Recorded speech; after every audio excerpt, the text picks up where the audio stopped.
Hi, my name is Zoe Hawkins, and today I will be giving a movie review on The Beauty and the Beast. So I will be using a presentation as a guide. One thing that The Beauty and the Beast did was it drew in the audience. So whenever you're looking at the live action version versus the animated version, the live action version helped the audience connect more with the movie. It helped them understand it better. And whenever you had the live action version, you also had real life lessons that were condensed into a fantasy type of situation. This fantasy type of situation may not seem realistic, but at the same time, it had the same morals and the same eventual goals of equality. And in addition to that, body language attracts more attention than any other versions. So whenever you have your live action version, you can look at the body language of the characters within that, and you get more from the story. Whereas whenever you have an animated version, you can't see any of that. You only see what the creators allow you to see. Whenever you're connecting to your audience, you can promote the popularity of the film. The more popular the film is, the better success there is for the filmmakers. Whenever you have the live action version, it usually does really well if it's well made.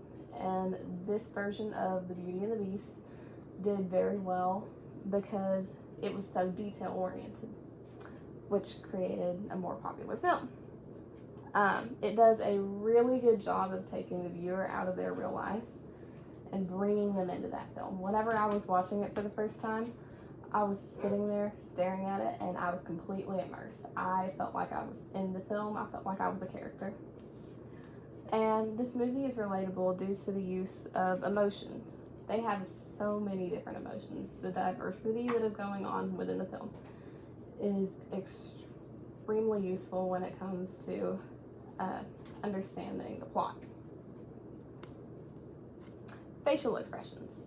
The facial expressions that they used in this film portrays the mood.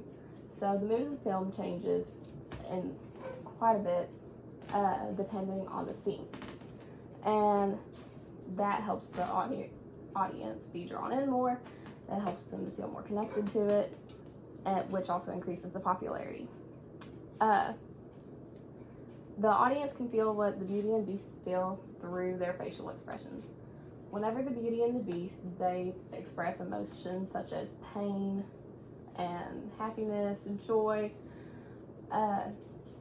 It's almost like the audience can feel that. They can recognize that.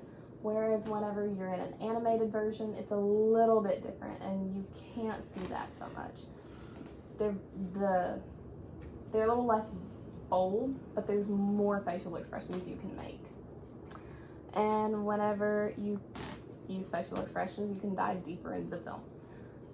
This helps you to understand it more, and facial expressions and body language are a lot to think about when it comes to watching a film and how you feel about it at the end.